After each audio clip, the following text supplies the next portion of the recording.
Bom dia, pessoal. Bom dia a todos e a todas.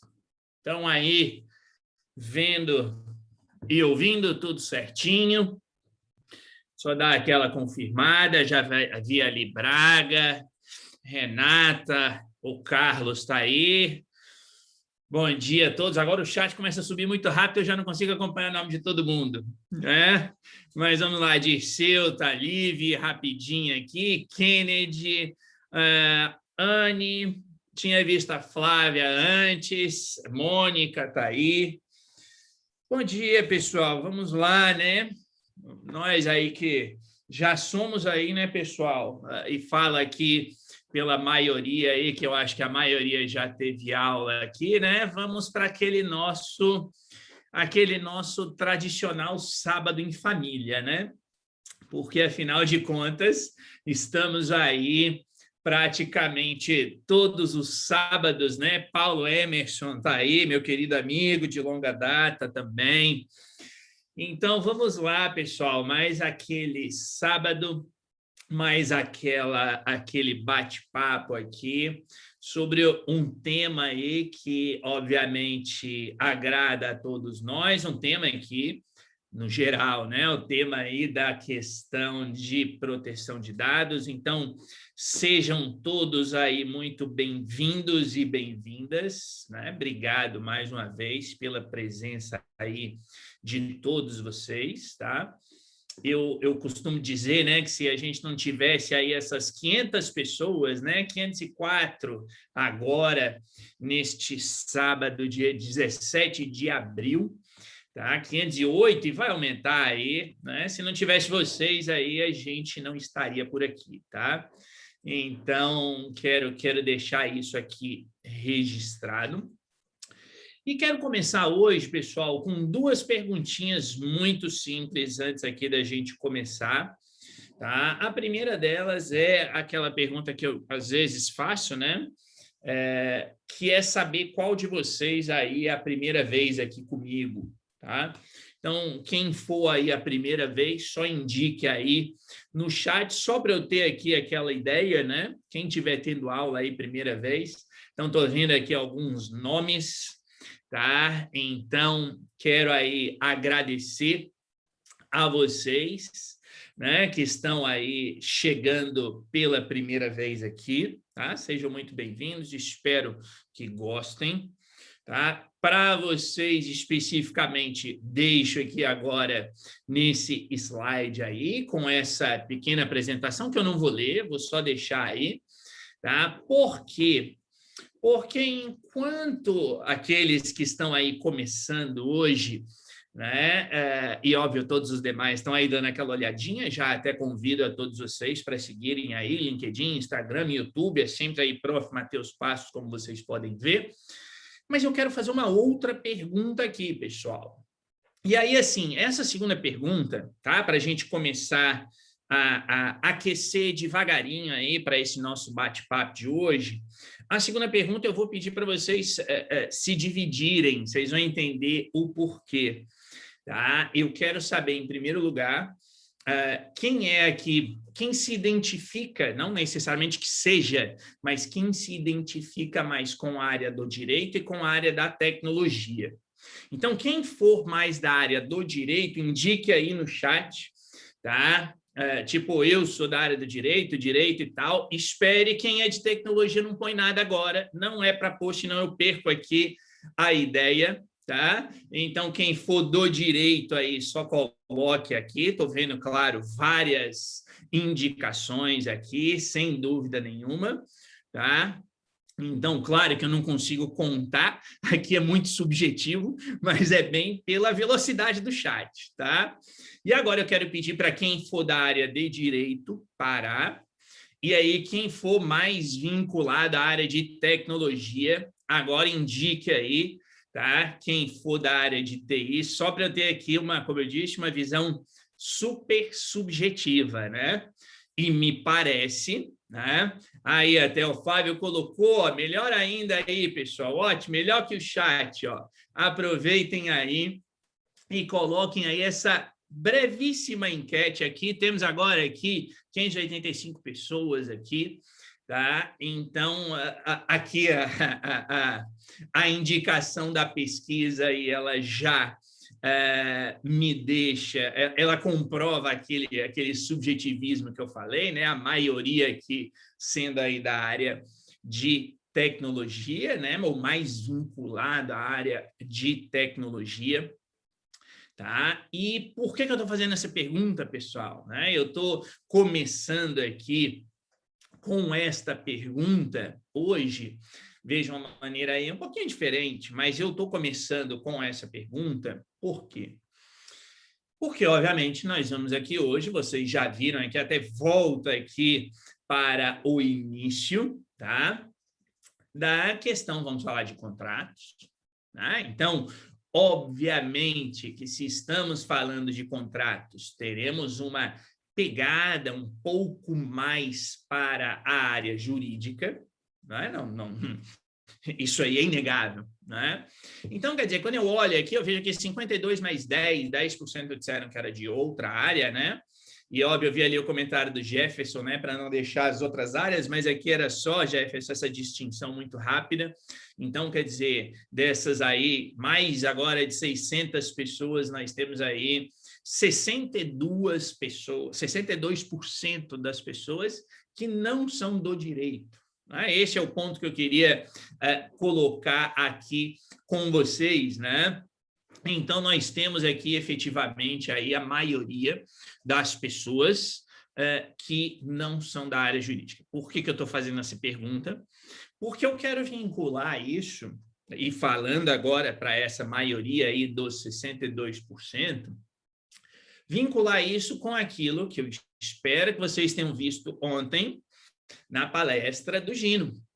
Ou seja, logo no início, quando ele falou ali sobre a questão de que você precisa se reinventar, de que você precisa alterar o pensamento, a sua cultura, a cultura organizacional, ele falou isso mais no início ali da apresentação dele, ele ainda fez o que eu achei, obviamente, excelente, aquela analogia lá da lagarta e da borboleta, né? Então, nós temos aí efetivamente de buscar aquele equilíbrio, e como ele deixou também muito claro no início, o equilíbrio não é estático, o equilíbrio é dinâmico.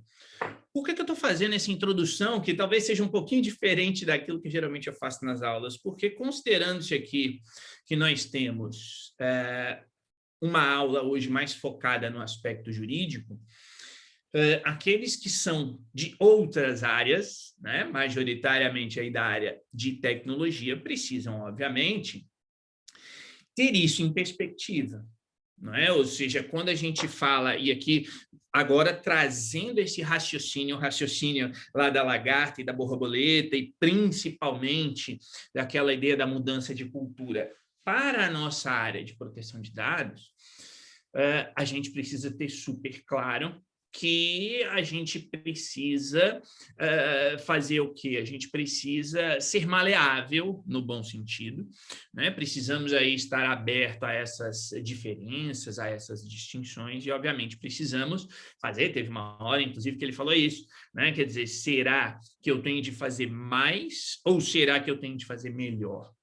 Então, a nossa perspectiva aqui hoje, e aqui eu falo especialmente para quem aí não é da área do direito, é justamente pensar não necessariamente em fazer mais, mas fazer melhor.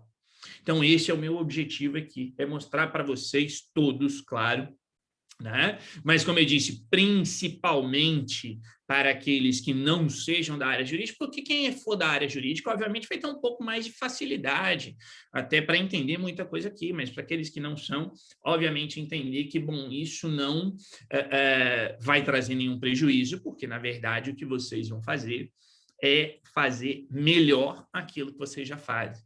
Né? Obviamente que o nosso objetivo com essa aula aqui de hoje, ele não é transformar ninguém aqui em jurista, né? Em 2 horas aqui, 1h30, 2 horas, a gente não vai transformar ninguém em jurista, mas obviamente que essa é a nossa perspectiva aqui, tá?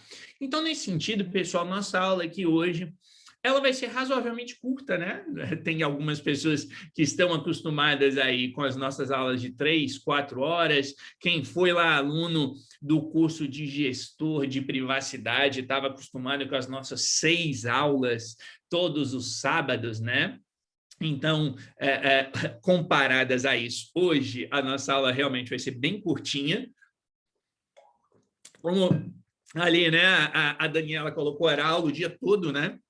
Então, a gente vai aí hoje fazer uma aula super curta, tá? Mas a nossa ideia aqui é trazer o quê? Como eu coloquei, isso aí está muito explícito no início, eu quero aqui trazer algumas situações que ocorreram de multas, de sanções, no contexto europeu, por problemas de contratos. Então, a nossa ideia é trazer aqui alguns pontos, como está aí. Obviamente que extrair algumas lições para o caso brasileiro e também, lógico, fazer aí uma ou outra indicação, tá? Sobre o que é importante para se ter em um contrato, não é? Então, dito isso, pessoal, eu obviamente vou começar aqui com um aspecto um pouco mais de ideias, tá? Um pouco mais até de fundamentação. Por quê? Porque a gente começa por aqui, tá? Vocês sabem, eu sou um defensor explícito de que aquilo que existe no regulamento europeu, no Regulamento Geral da Proteção de Dados, RGPD, e que for útil e possível de ser aplicado no caso brasileiro, deve ser utilizado. Isso, eu tenho essa transparência com todos vocês, esse é o meu posicionamento. Como vocês sabem, tem algumas pessoas que são um pouco críticas em relação a isso, cada um entende do jeito que quer, mas esse é sempre o meu ponto de partida, devido àquele ponto que a gente fala em todas as aulas, né? Então, quem aqui já não é a primeira aula, e agora temos aí 702 pessoas aqui assistindo, então aqueles que já tiveram aula comigo sabem que esse é o meu ponto de partida, e sabem que na prática efetivamente é assim. Ou seja, nós temos efetivamente a LGPD com mais ou menos aí 80% sendo exatamente igual ao regulamento europeu, né? Não sou só eu que digo. Né? Temos aqui na TI Exames aí o professor Davis, né? Todos vocês conhecem aí o Davis, então o Davis também comenta isso, a professora Adriane também comenta isso, tá? E outros que todos nós conhecemos aí. Então, nós temos essas semelhanças, inúmeras semelhanças, princípios é praticamente a mesma coisa, bases legais é praticamente a mesma coisa, transferências internacionais é praticamente a mesma coisa, né? Agora, obviamente que nós temos algumas diferenças. E aqui, neste tema de contratos, né? Contratos entre controlador e operador, contratos entre o controlador e os seus funcionários, contratos para transferências internacionais de dados pessoais, porque isso tudo envolve contratos. Então, nesta parte, nós temos aqui uma certa distinção. Tá? Aqui nós temos uma certa distinção e por isso que eu começo por aqui. Tá? Porque aqui, quando a gente fala de contratos em proteção de dados, no caso brasileiro, tá? E fazendo essa comparação, né? No regulamento europeu, isso é explícito, está lá no artigo 28, inclusive aí, né, em algumas aulas de revisão para o PDPP, que eu ministrei aqui, a gente entra a fundo nessa parte, não sei aí qual de vocês já teve a oportunidade de participar daquela aula de revisão comigo para o PDPP, que a gente já fez algumas vezes aqui na TI Exames, né? Então, nessas aulas a gente traz isso, traz a questão lá da avaliação de impacto, trazemos a questão dos contratos, trazemos lá a questão do DPO e por aí vai. Então, ali nós temos no artigo 28, aqui, óbvio, a referência ao artigo 28 do Regulamento Europeu, nós temos a obrigatoriedade explícita da existência de contratos entre o controlador e o operador. E dentro deste artigo 28, temos uma série de parágrafos, vamos colocar assim, tá? Temos uma série de parágrafos que indicam o quê? Que indicam que este contrato entre controlador e operador precisa ter determinados itens.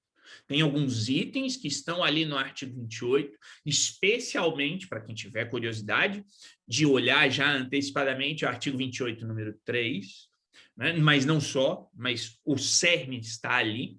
Ali traz tudo que tem de ter no contrato, entre controlador e operador.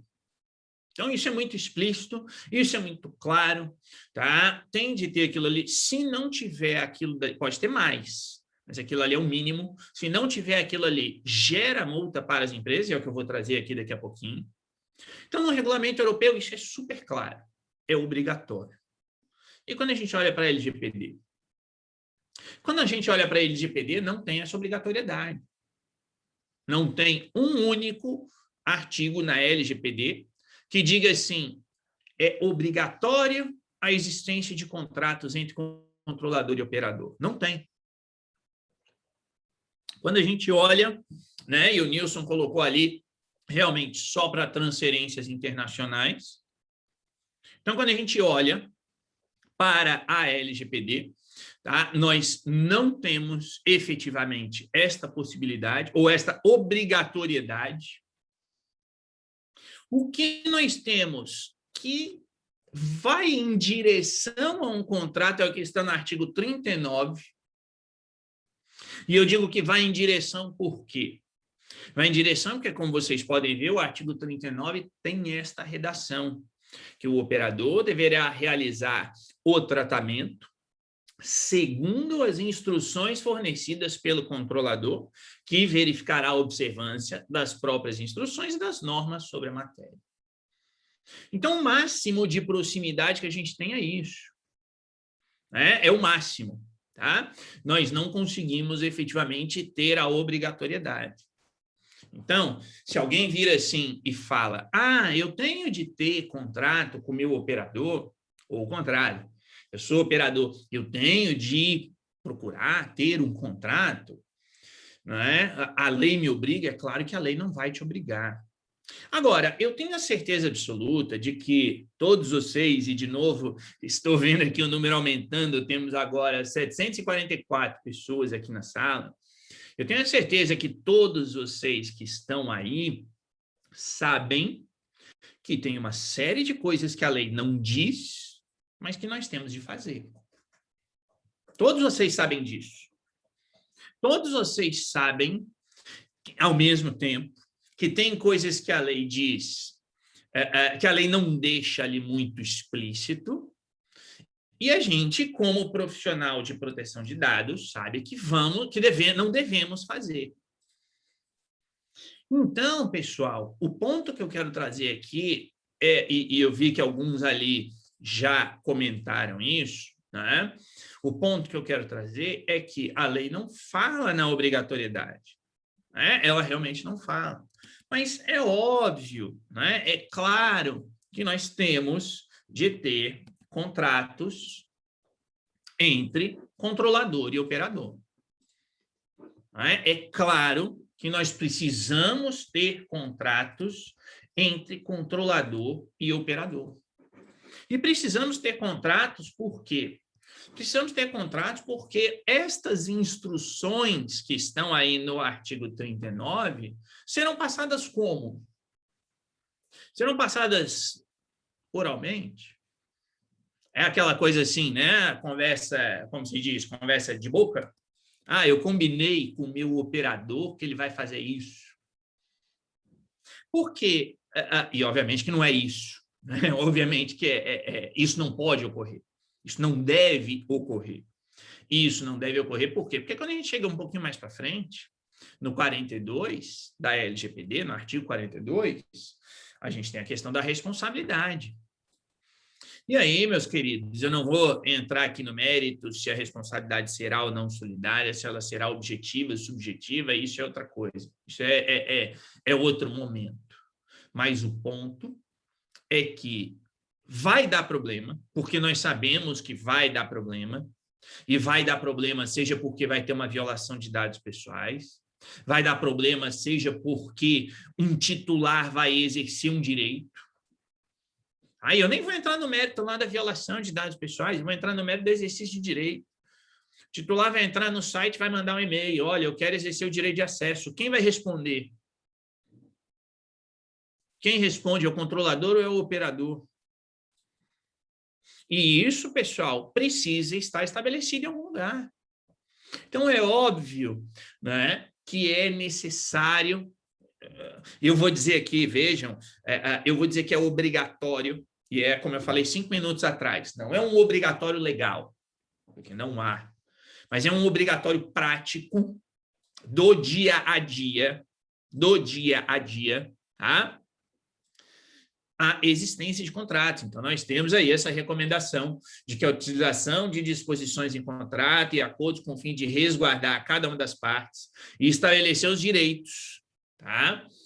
E obrigações é a melhor medida para mitigar riscos e divergências na relação entre os agentes de tratamento.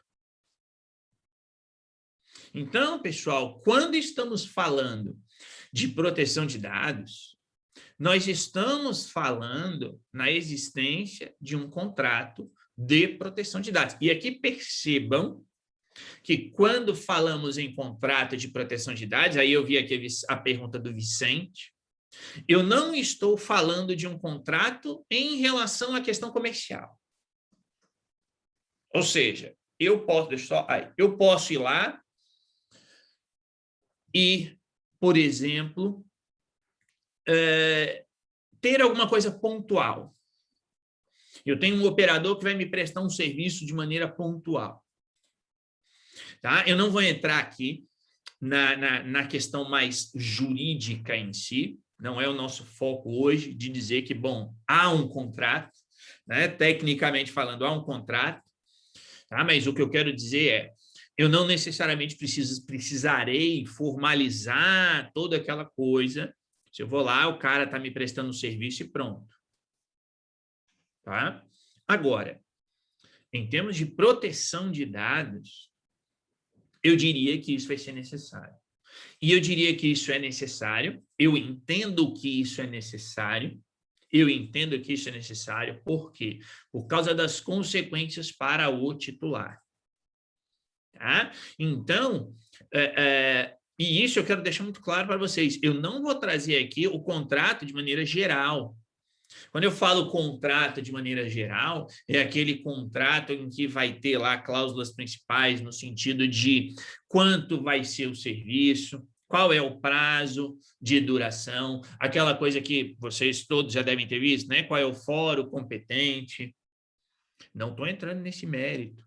Quando eu falo em contrato de proteção de dados, eu estou aqui me referindo a cláusulas específicas a respeito da proteção de dados, a respeito de questões relacionadas a um operador e um controlador, ou mais, claro, e o que cada um deles vai fazer em termos de proteção de dados. Tá? Então, por exemplo, quando eu falo aqui em contrato, tá? Eu não estou, por exemplo, no contrato entre a empresa e o funcionário, isso é um contrato de trabalho, é um contrato. Eu não vou entrar no mérito aqui do contrato em si, o que vai ter, o que não vai ter, né? Porque, obviamente, uma empresa vai contratar um funcionário para fazer atividade X e a outra vai contratar para fazer atividade Y. Então, é óbvio que o conteúdo do contrato vai ser diferente. Vai ter algumas balizas, mas o conteúdo em si vai ser diferente. Agora, em termos de proteção de dados, tem algumas coisas que precisam estar ali presentes. Tá? Então, eu repito, enfatizo, e eu vejo isso na minha prática, tá? Existem situações em que não é formalizado um contrato mais abrangente, tá? Ou seja, eu tenho uma empresa que vai prestar um serviço de maneira pontual. Então, não é aquela coisa do contrato, que tem a duração anual, se renova automaticamente todo ano, parará. Não. Tá? É quase ali aquela coisa de, bom, vou lá, me faz esse serviço e acabou, encerrou. Então, não tem muito contrato, tem as condições gerais ali, pronto. Repito, isso já seria um contrato, mas enfim. Agora mesmo, nessa situação, vai ter de ter aqui algo relacionado à proteção de dados. E aí, nesse sentido, essas cláusulas contratuais de proteção de dados estabelecem algumas das disposições. Então, aqui nós temos 3 tópicos que são os principais, mas não são os únicos, porque tem muito mais coisa que tem que estar presente no contrato, mas, em princípio, de maneira super sucinta, nós temos de ter claro no contrato a questão da cooperação, por exemplo, entre controlador e operador, em caso de incidente de segurança, né, de violação de dados pessoais. Até porque,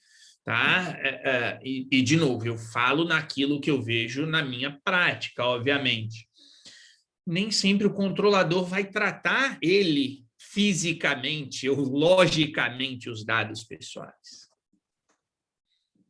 Muitas vezes, os dados estão nas mãos do operador. Ai, desculpa aqui, pessoal, escapou aqui, bati aqui, pronto, mas estou bem, tá? Então, muitas vezes, os dados estão nas mãos do operador. Tá? Os dados não estão... Não, Silmar, ainda não, tá? Ainda não, só depois da aula, né? Mas, muitas vezes, os dados estão nas mãos do operador. Os dados não estão na mão do controlador. E aí? Tá?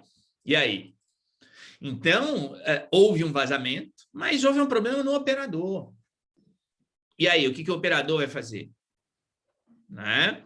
Então, nós temos de pensar nesta cooperação entre essas duas partes, isso tem que estar no contrato. Como eu já dei o exemplo, resposta a requisições de titulares. Quem responde o titular? Quem responde o titular é o controlador ou quem responde o titular é o operador? E quando eu falo quem responde, percebam como aqui nós temos de entender esta pergunta em, no mínimo, 2 sentidos. 2 sentidos, no mínimo. No mínimo, tá? E quais são esses sentidos? Quem responde de maneira prática. Quem vai enviar o e-mail para o cara dizendo, meu amigo, ó, beleza, recebi seu pedido. Olha, você está exercendo seu direito de acesso, está aqui seus dados. Quem responde? E nós temos um segundo entendimento dessa pergunta, quem responde, que é quem toma a decisão sobre o conteúdo da resposta, porque são 2 coisas diferentes. Então, diferentemente das respostas que eu vi aqui no chat agora, quem toma a decisão sempre é o controlador, mas quem envia o e-mail para o cara nem sempre vai ser o controlador. Não é obrigatoriedade. Não é necessariamente o DPO. O operador pode fazer isso. O operador pode receber a resposta do controlador, com o controlador dizendo assim, operador, é o seguinte, ó, ali para o João da Silva, tá? Que pediu direito de acesso, tá aqui os dados dele, tá? Num CSV qualquer, vamos imaginar que seja possível, num CSV, envia o CSV para ele. E quem envia é o operador. Então, aqui, isso tem de estar claro. Quem toma a decisão não é necessariamente quem faz. E essa é a essência da distinção entre controlador e operador. Mas isso tem de estar claro no contrato. Imaginem um operador tomando a decisão sobre o que responder. Está errado. Está errado. Por outro lado, tá? Por outro lado, e aí eu vi uns comentários, é o DPO que responde. Então, vocês realmente acham que um DPO vai responder a milhares de e-mails que potencialmente ele vai receber por dia, dependendo da empresa? Se um DPO ficar por conta de responder os titulares, vocês acham que o DPO vai fazer o que mais da vida? Vai ter tendinite de tanto responder e-mail. Né? No mínimo ali, tendinite aqui no braço esquerdo de Ctrl+C, Ctrl+V, porque ele vai ter modelo para tudo, porque não vai ter como responder um por um. e tendinite no outro lado de tanto clicar no mouse. E é o que ele vai ter, ele não vai fazer mais nada. Ou vocês acham que um DPO vai pegar aí de uma empresa grande, tá? E vai responder um por um, e ainda vai dar orientação para todo mundo, ainda vai responder a NPD, e por aí vai. Então, não. Tá? Isso não é o DPO que faz na prática. Pode ser, em alguns casos, pode ser, claro que pode ser. Mas dependendo da maneira como a empresa se estabelecer, não é o DPO que responde, o DPO recomenda o conteúdo da resposta. Então, isso tem de estar claro no contrato. E, por último, ali a questão de boas práticas de segurança e governança. Isso vai ter de estar no contrato também. E isso tem de estar no contrato por quê? Porque precisa estar claro no contrato qual é a base tecnológica do operador. Tem de estar claro no contrato que o controlador aceitou aquela base tecnológica e tem de estar claro o que o operador vai fazer para auxiliar o controlador quando for necessário. Então, esse tipo de coisa precisa estar presente. Ali o Rosenildo falou, a segurança é responsabilidade dos dois e está certo, mas será que a responsabilidade é igual dos dois? Até que ponto essa responsabilidade é dos dois? Então, isso vai estar no contrato. Isso vai estar no contrato. E se o operador tomar uma decisão em termos de segurança, que altere a atividade de tratamento, será que o operador pode fazer isso? Tá? E, obviamente, não pode. Obviamente, não pode. Então, isso são itens que, se a gente não tiver colocado no papel, vamos colocar assim, não tiver formalizado em um contrato, vai dar problema depois, vai dar judicialização depois.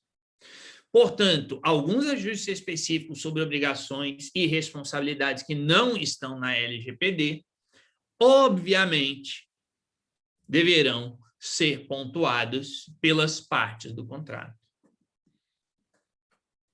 E isso tem de estar claro neste documento, que é o controlador dizendo o que ele vai fazer e o operador dizendo o que ele vai fazer, ou o que não vai fazer, e por aí vai.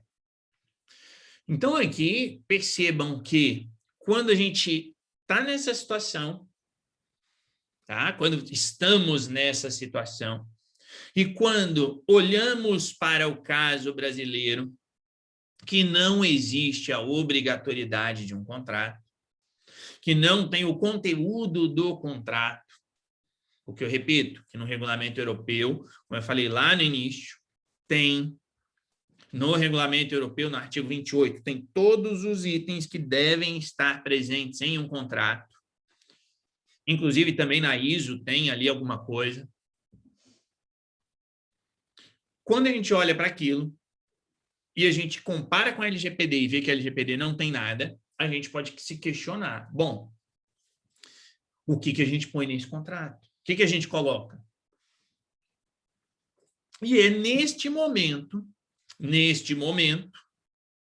que a gente percebe, como eu coloquei aqui, que ainda que estejam ausentes essas disposições expressas sobre a composição contratual de arranjo e tratamento de dados, ou seja, em outras palavras, a LGPD não traz conteúdo de um contrato entre controlador e operador, a LGPD, obviamente, traz os princípios gerais, que são praticamente iguais aos do regulamento. É o regulamento europeu, obviamente. Então, a gente tem essa dedução de práticas desejáveis ou recomendadas em relação a esses arranjos contratuais. E que princípios são esses? Os princípios básicos da LGPD.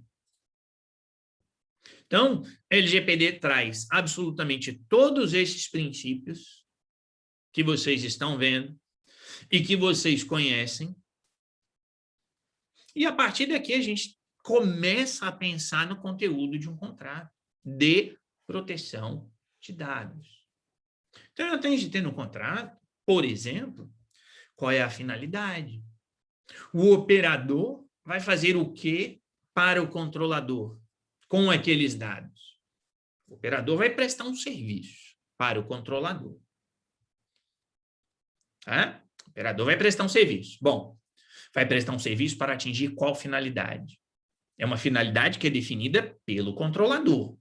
Isso tem que estar no contrato, para garantir o princípio da finalidade. Adequação e necessidade. Aqui aqueles três que eu sempre digo que, ao meu ver, são os três principais, ou os três iniciais ali que dão a baliza, né, o balizamento de toda a atividade de tratamento. Então, tem de estar no contrato a adequação dos dados. Tem de estar no contrato a necessidade dos dados. Tem de estar no contrato a questão da transparência. E quando eu digo transparência, eu vou aqui hoje, como hoje a nossa aula é um pouquinho mais curta, mas eu vou me limitar à transparência até mesmo em termos de um aviso de privacidade. Quem redige o conteúdo do aviso de privacidade? É o controlador ou é o operador? Quem redige? O que vocês acham? Temos aí 815 pessoas. Quem redige? Quem redige o conteúdo, como o Nilson colocou, é o controlador. Não é o operador e não depende. Alguém colocou ali, eu vi que subiu rapidinho, não vi quem é, colocou depende. Não, não depende. O conteúdo para garantir o aviso de privacidade é o controlador. Ele redige. Agora, quem publica no site, né? Porque se a gente está falando aqui do mundo digital, vamos colocar assim, obviamente estamos pensando num site, mas pode ser no aplicativo, pode ser lá no balcão de entrada do prédio. Quem vai publicar isso? Quem vai publicar vai ser o controlador. Desculpa, vai ser o operador. Quem vai publicar vai ser o operador. Então, a garantia da transparência é uma responsabilidade ali dos dois? Depende. É uma responsabilidade do operador, no seu sentido contratual, de colocar um aviso de privacidade no site. Mas a responsabilidade pelo conteúdo é do controlador. Tá? Então, isso tem de ser estabelecido. Janês colocou, fazem de comum acordo. Se faz de comum acordo, já não existe a distinção de controlador e operador. Ambos são controladores conjuntos.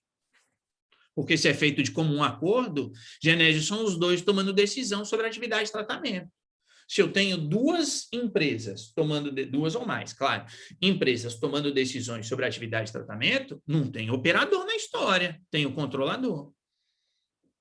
Controlador conjunto, no caso. Tá? Princípio da prevenção. Ora, a prevenção é o quê? Evitar problemas, super genericamente, óbvio, né?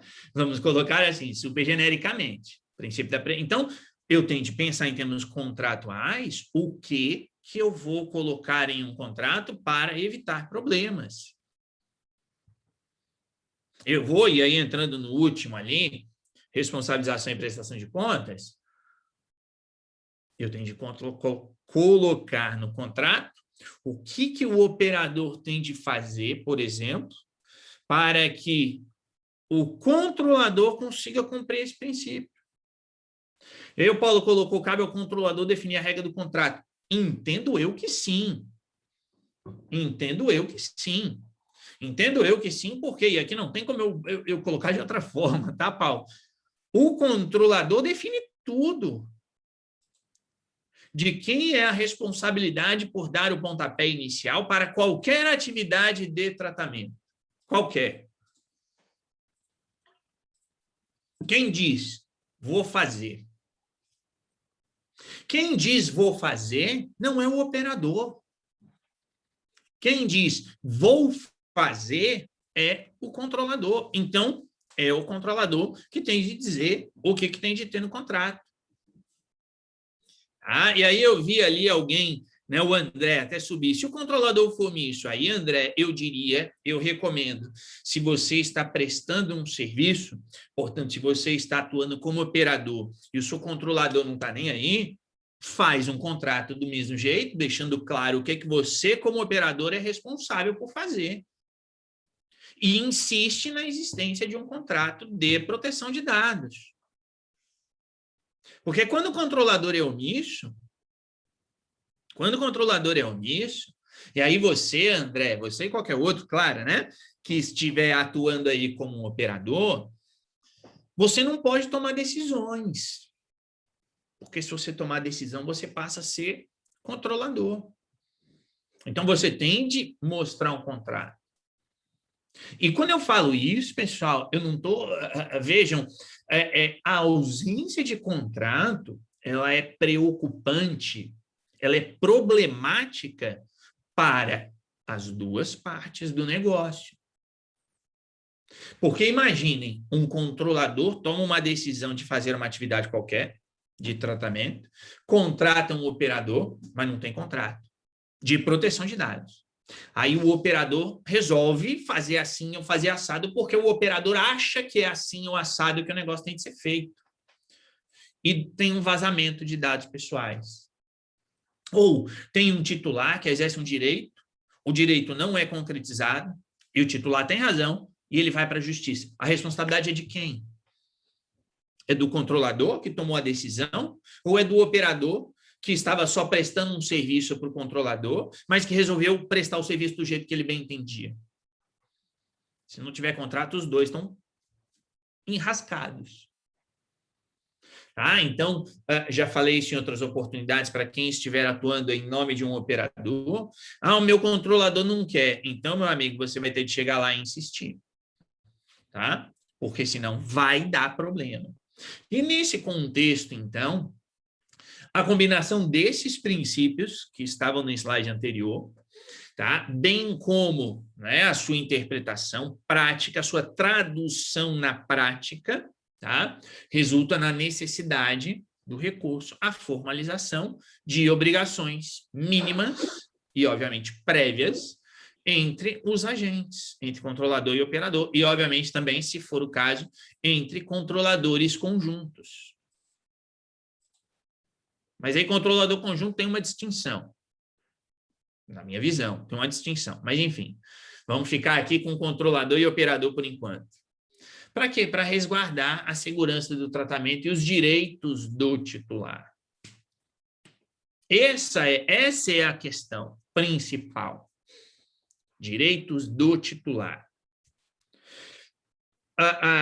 O enfoque aqui, como eu falei no início, é um enfoque em contratos de proteção de dados, mas contratos de proteção de dados para quê?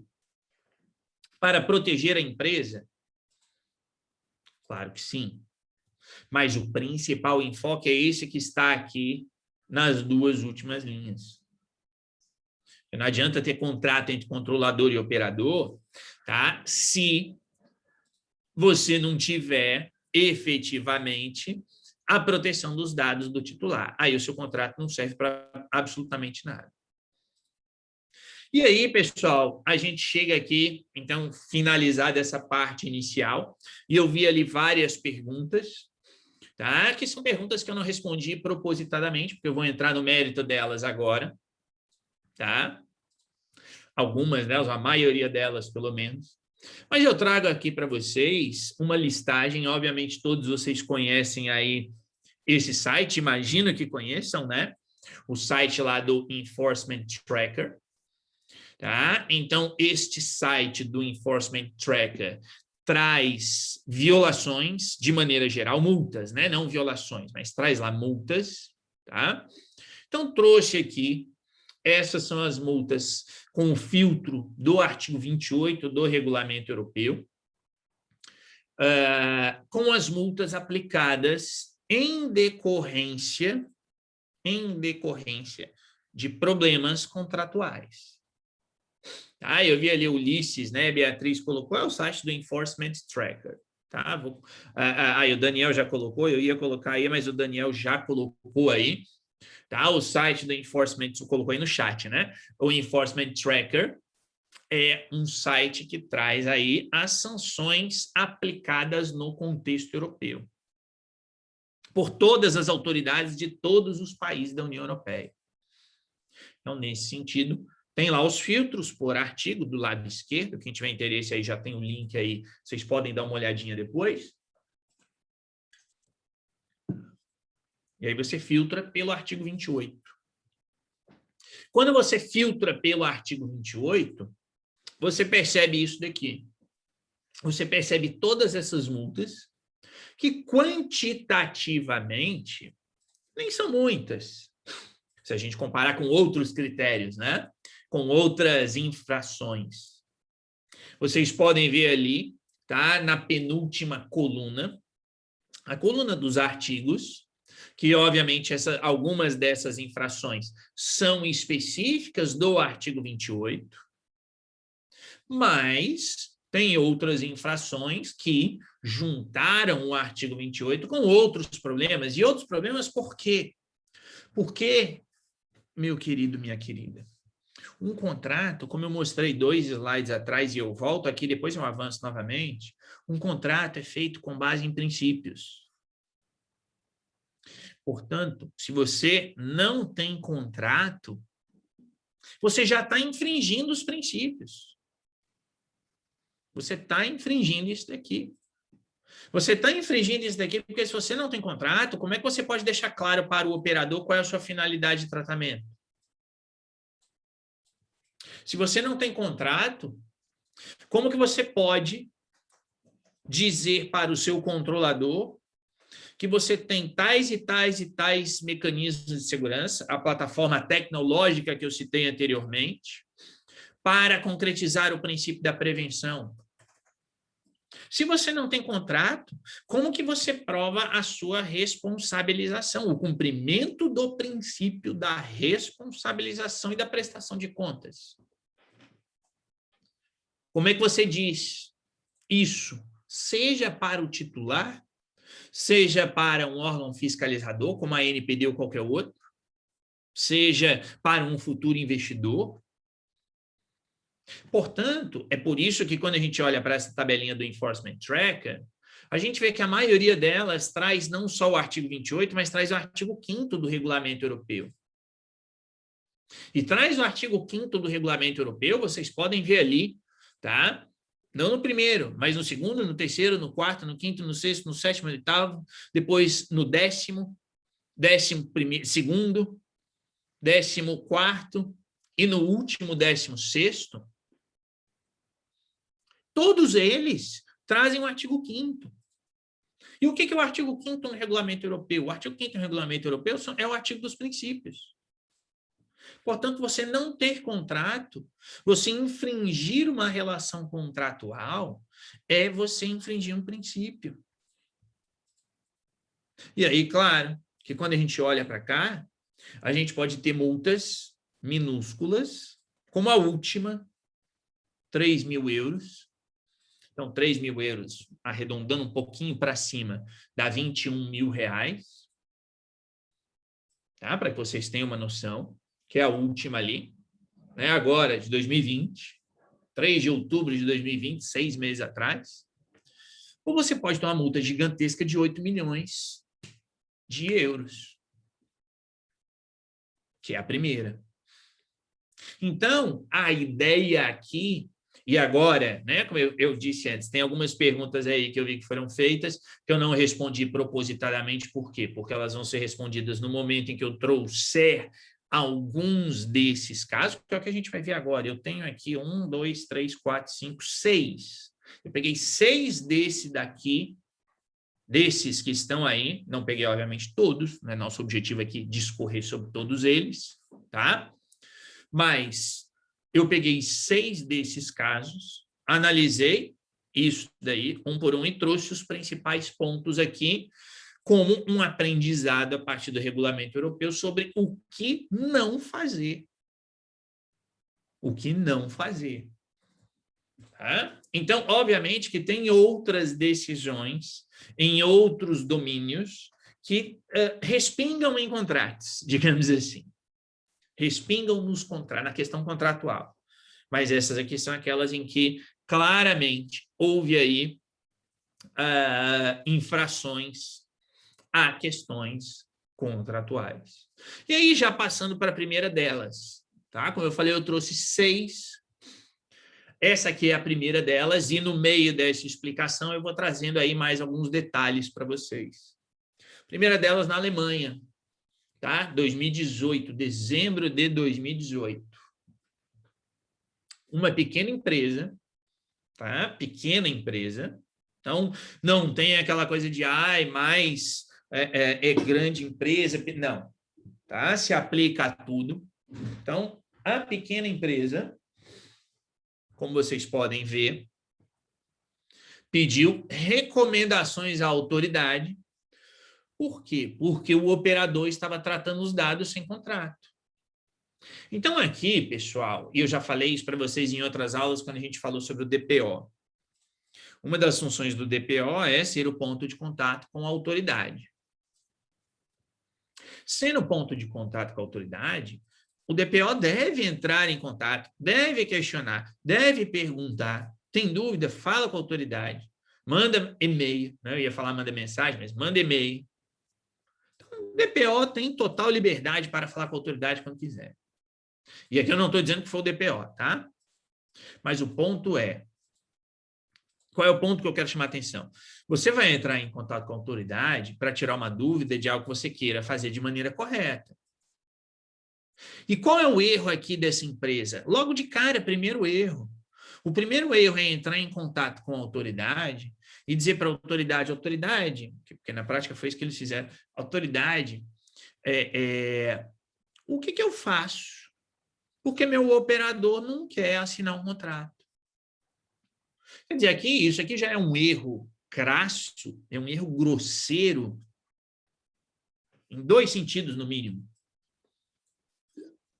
Primeiro sentido, erro grosseiro. O regulamento europeu é explícito no artigo 28, que é obrigatório ter um contrato. Obrigatório ter um contrato. De novo, estamos aqui falando do contexto europeu. Obrigatório ter contrato entre controlador e operador. Aí a empresa me vai e transfere dados pessoais para um operador sem ter contrato. Então, aqui, obviamente, já estava errado. Qual é o segundo erro? Na verdade, são até 3. O primeiro erro é esse. Porque aqui, pessoal, não tem interpretação. Aqui é você ler, e todo mundo que sabe ler, chega no artigo 28 e entende que, tem de ter um contrato. Já começou daí. Segundo erro, foi dizer para a autoridade, se não me engano, isso aqui foi no estado de Hessen, na Alemanha, dizer para a autoridade, olha, é o operador que não quer assinar. Tá? Eu até vi ali um questionamento de alguém, e se o operador não quiser? Amigo, se o operador não quiser, você contrata outro. Você é controlador. Aí a empresa me vira e fala, olha, eu, empresa controlador, transferi dados para o operador sem contrato e ainda joga a responsabilidade para o operador. São eles que não querem assinar. Tá? Como está no segundo ponto. O controlador indicou à autoridade que havia solicitado por várias vezes ao operador que este lhe enviasse um contrato sem resultado. E não é ele, operador, que tem de enviar o contrato. Foi o que alguém perguntou anteriormente. O que alguém perguntou anteriormente. E que eu falei, então, a responsabilidade é do controlador. O controlador que tem de falar que quer fechar o contrato. E qual é o terceiro erro aqui? O terceiro erro é dizer isso para a autoridade. Tudo bem? Como eu disse, toda empresa não deve enxergar a autoridade como um bicho-papão, porque a autoridade não é bicho-papão. A autoridade vai te aplicar multa se você estiver fazendo besteira. Mas se você estiver fazendo tudo bonitinho, por que a autoridade vai te aplicar uma multa? Não vai. Agora, o cara diz para mim, eu sou autoridade, o cara me diz, meu amigo, vem cá, olha, autoridade, eu estou infringindo o regulamento, que eu estou passando dados sem o contrato, e o cara que não quer. Quando, na verdade, a responsabilidade é minha, eu, controlador, mas o cara que não quer. Tá? Aí, meu amigo, não tem jeito, né? Aí merece tomar uma multa mesmo. Tá? E aí, como está no terceiro ponto, a autoridade foi lá e falou: pequena empresa, Colibri Image, a responsabilidade pelo contrato é sua. Não é o operador que tem de correr atrás de você. Não é o operador. Tá? E o controlador insistiu que não era da sua responsabilidade. E o controlador insistiu, dizendo: não sou eu, controlador, que tenho de dar origem ao contrato. É o operador que tem de me dizer. Tá? Mesmo com a autoridade enviando alguns modelos para eles. E aí, este operador, tá? Este operador, é bem o que o Diógenes falou, isso aqui é uma total inversão do papel e da responsabilidade de cada um, a responsabilidade é do controlador. Tá? Só que este operador ainda por cima era da Espanha, então a empresa alemã, o operador da Espanha, sem problema, e o controlador não quis pagar pela tradução. Porque, obviamente, né? Ou seja, você está fazendo um contrato em duas línguas, vai ter em algum momento ali ter alguma tradução, ou seja, traduzido do alemão para o espanhol, ou seja, colocar em inglês, vai uma língua mais universal para os dois entenderem. O ponto é que o controlador falou: não, tem de ser em alemão, não aceito. E aí, obviamente, ocorreu essa infração explícita, tá? Ao artigo 28. E aí, a sanção foi lá a multa de 5.000 euros, como eu já tinha dito, foi a mais baixa, tá?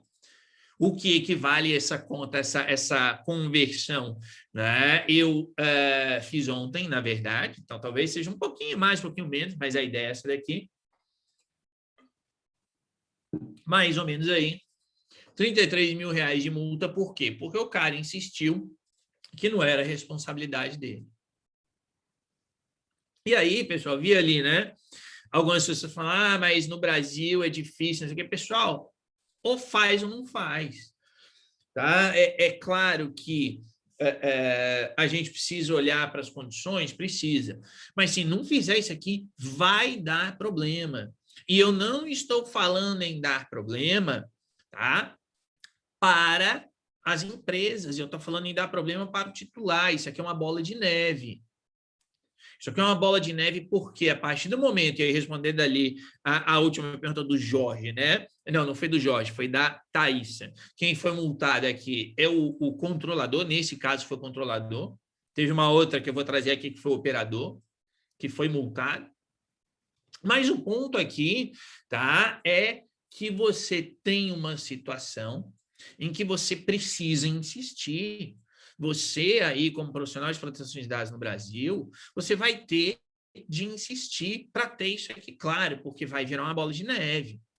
Por quê? Porque a autoridade vai lá e te aplica uma multa e diz que você está errado. Meu amigo, a partir desse momento, qualquer titular, tá, pode virar e dizer assim: poxa, se a autoridade diz que a empresa é errada, eu vou entrar na justiça contra aquela empresa.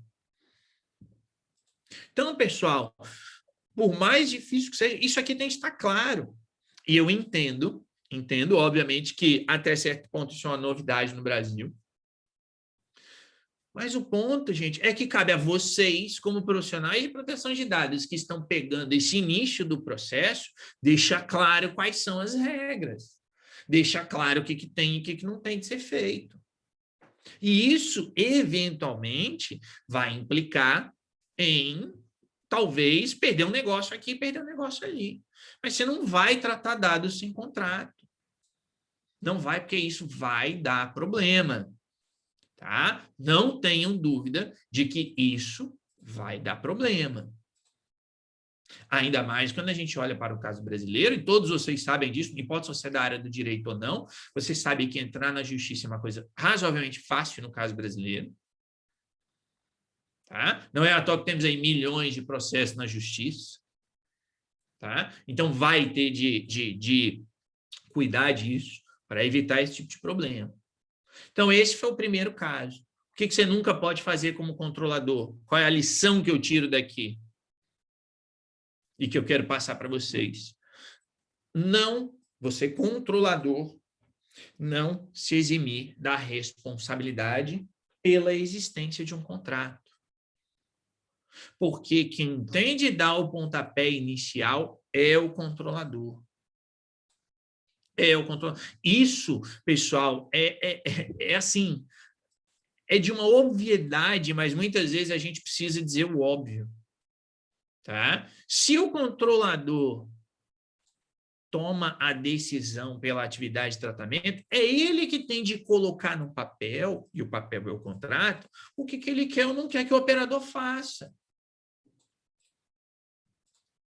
Então, esta responsabilidade, repito, por dar o pontapé inicial ao contrato em termos de proteção de dados, esta responsabilidade é uma responsabilidade do controlador. Tá? Agora, aí vamos para a prática, como eu disse. E se o controlador não quer fazer? Aí você, operador, tem de enviar o teu contrato para ele. E aí, meu amigo, se o controlador não quis enviar, você vai enviar o teu nas condições que você quer.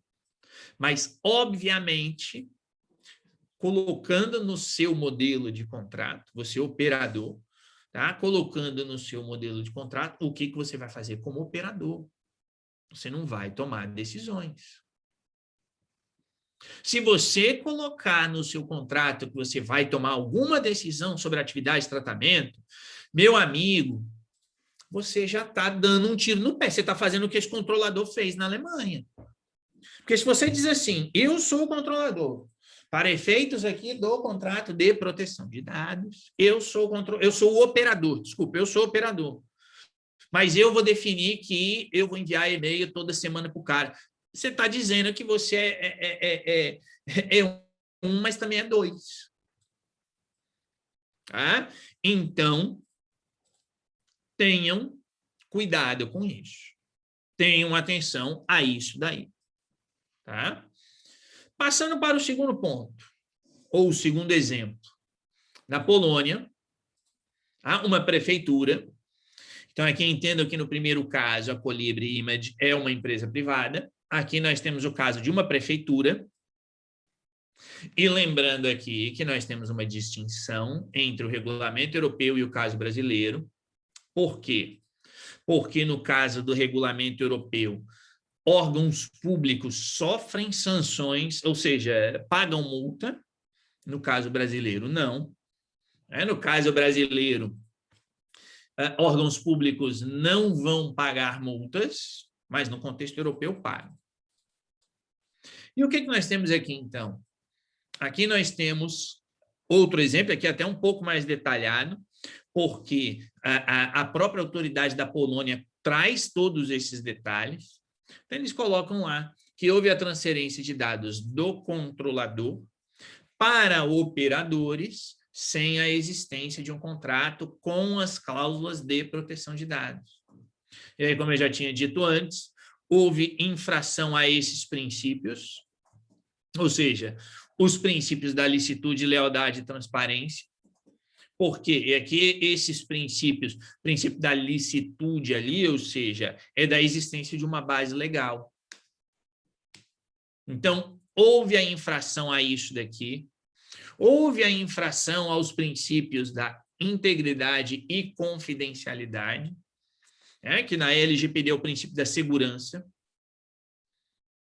Então, na LGPD, o princípio da segurança, repito, é análogo a esse daqui. E por que houve a infração, na visão da autoridade da Polônia, ao princípio da integridade e da confidencialidade? Porque, lembra que eu falei agora há pouco, se não tem contrato, você está infringindo princípios, automaticamente. Falei isso agora há pouco, quando a gente viu lá o triângulo com os princípios. Por quê? Porque se eu não tenho contrato, eu, controlador, e vejam, se eu não tenho contrato e passo o dado para o operador, eu estou infringindo a confidencialidade. E eu estou infringindo a confidencialidade por quê? Porque quem não deve ter acesso está tendo acesso aos dados pessoais. É simples. Então, aqui não tem muito mistério.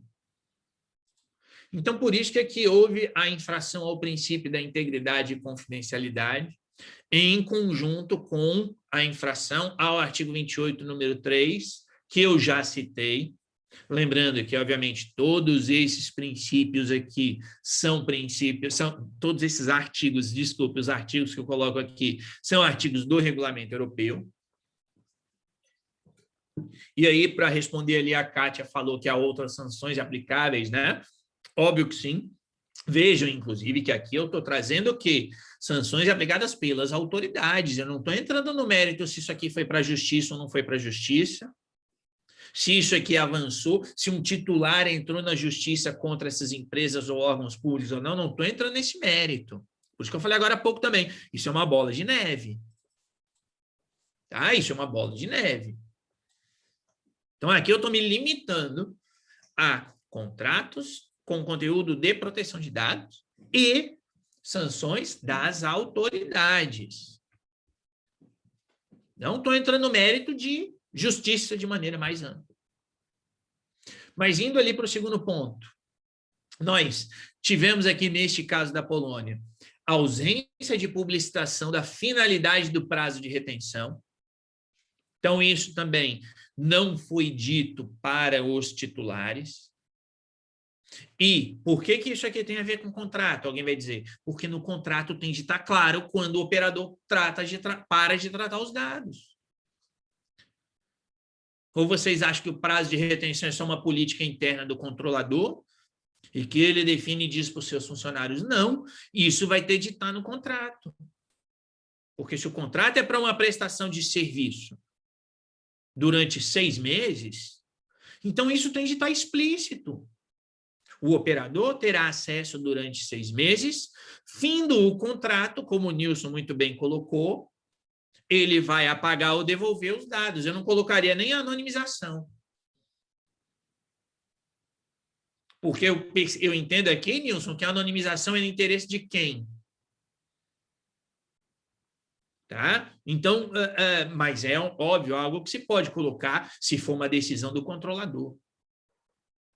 Então, pessoal, se você não tem a finalidade e o prazo de retenção no contrato, você infringiu o artigo 28 do Regulamento Europeu, mas você infringiu também os princípios.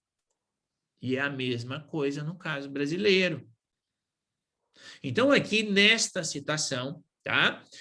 Tivemos ali infração aos princípios da limitação das finalidades, princípio da responsabilidade e o não cumprimento de responsabilidade no sentido mais geral, que está lá no artigo 24 do Regulamento Europeu. Lembrando que são casos, todos eles são casos do contexto europeu como lições a serem aprendidas para o Brasil. Continuando, não realização de análise de risco para utilização de canal no YouTube. Isso é um órgão público, é a prefeitura, usando o YouTube. E não foi feita análise de risco. Não foi feito o relatório de impacto. E não foi feito, portanto, houve infração aos princípios da integridade e confidencialidade. Por quê? Porque o YouTube, como operador, estava tratando dados pessoais de titulares em nome do controlador, que é a prefeitura, e a prefeitura não analisou o nível de risco. Portanto, a autoridade da Polônia, neste caso, considerou que a prefeitura infringiu os princípios da integridade e confidencialidade. Por quê? Porque passou dados pessoais para o YouTube dos seus titulares. E, óbvio, o princípio da responsabilidade. O princípio ali da responsabilidade é a responsabilização e prestação de contas da LGPD, mesma coisa. E, além disso, não houve definição no contrato com os operadores de medidas técnicas e ali organizativas, né? Organizacionais, adequadas para a proteção de dados pessoais. Por quê? A ausência de backup próprio das gravações. Então, a prefeitura não gravou, não fez download das gravações, utilizou, entre aspas, o YouTube como backup. Então, imagina, e olha o erro absurdo, eu, controlador, vou utilizar um operador para tratar dados pessoais e vou deixar os dados lá no operador indefinidamente, porque eu estou usando o meu operador como backup. Só que não tem nada disso no contrato. Então, aqui, de novo, infração aos princípios da integridade, confidencialidade e responsabilidade, em conjunto com o não cumprimento de medidas de segurança. E não cumprimento de medidas de segurança, por quê? Porque o artigo 32 do Regulamento Europeu fala lá em criptografia, fala em pseudonimização, fala em minimização de dados. E os dados não estavam pseudonimizados, por exemplo. E, por fim, esta prefeitura não tinha registro de atividade de tratamento.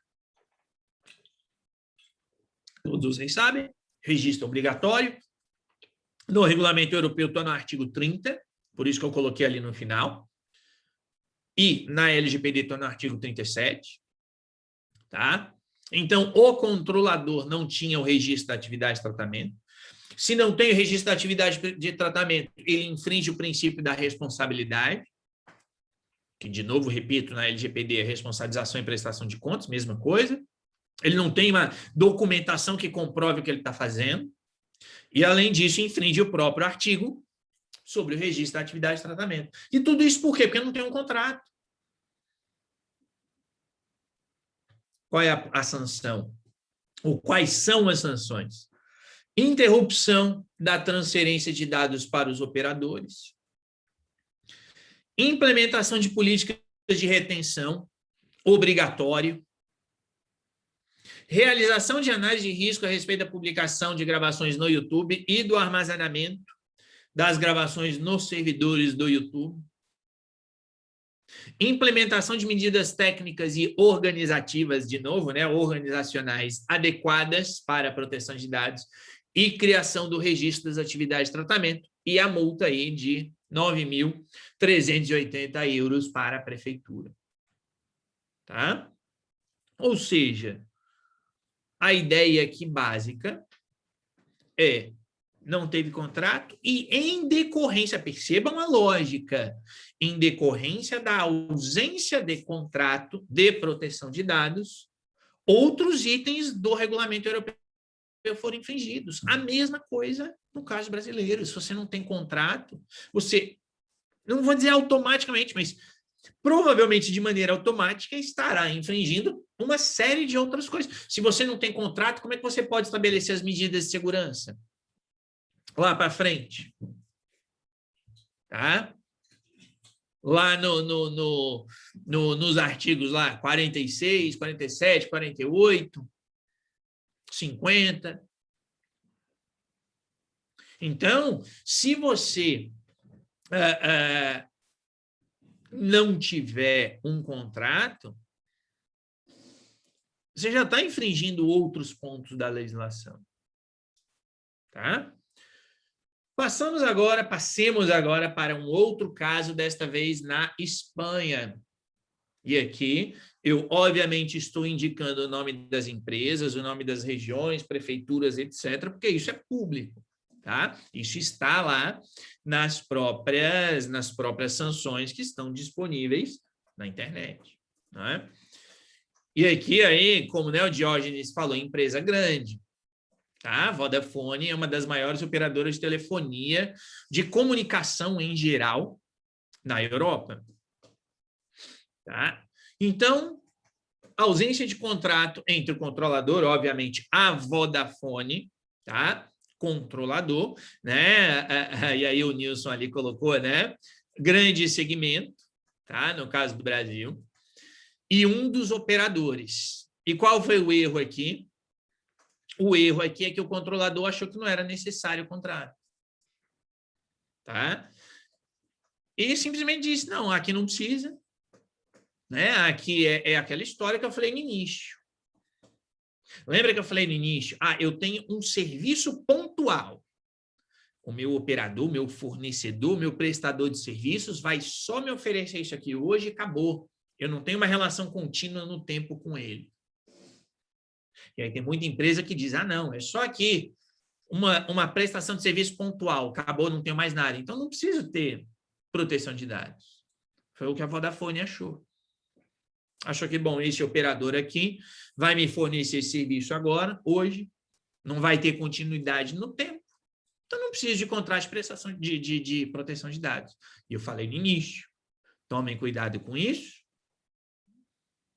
porque mesmo que seja um serviço pontual, entendo e concordo que deva existir contrato de proteção de dados. E aí, esta operadora de telefonia foi lá e disse, não precisa. Mas teve mais. E esse caso aqui, que é um caso de 97 páginas, sugiro a todos vocês lerem. Está em espanhol, então é um pouco mais fácil aí para muitas pessoas, e nada que um tradutor online não resolva. Mas sugiro que leiam este caso aqui especificamente. Por quê? Porque o que a EPD, né, a Agência Espanhola de Proteção de Dados, colocou que, bom, primeiro, não tem contrato em relação a um dos operadores, mas ali eram 3 ou 4, se não me engano, operadores que estavam envolvidos no processo. Tá? Além disso, em relação a um deles que não tinha contrato, a agência espanhola indicou a falta de controle real, contínuo, permanente e auditado do tratamento realizado pelos operadores. E é aqui que eu digo para vocês todos pegarem esse caso e lerem isso aqui. Gastem, ou melhor dizendo, invistam o tempo de vocês na leitura desse caso. Eu não sei espanhol, se vira, põe no tradutor, salva e lê. Mas são 100 páginas, lê. Porque aqui eles deixam claro que é responsabilidade do controlador fazer isso aqui que está no segundo ponto. A responsabilidade do controlador, ela não se limita àquele momento de fechar o contrato. Quem já fez o curso de gestor aqui comigo sabe, e mesmo quem fez outros cursos, obviamente, sabe que quando você vai fazer o contrato, você tem que fazer aquele due diligence. Ou seja, você vai avaliar o seu operador para ver se o operador está de acordo com a lei de proteção de dados. Tá? Então, você tem que fazer isso. Só que essa due diligence não é só no momento de fechar o contrato. O controlador precisa avaliar continuamente ao longo do tempo se o operador está ok ou não está ok. Por quê? Porque eu fecho um contrato com o meu operador hoje, dia 17 de abril de 2021, e hoje este operador responde ao meu questionário, dizendo, olha, do ponto de vista técnico, eu tenho tal estrutura. Tá? Eu tenho a estrutura XYZ.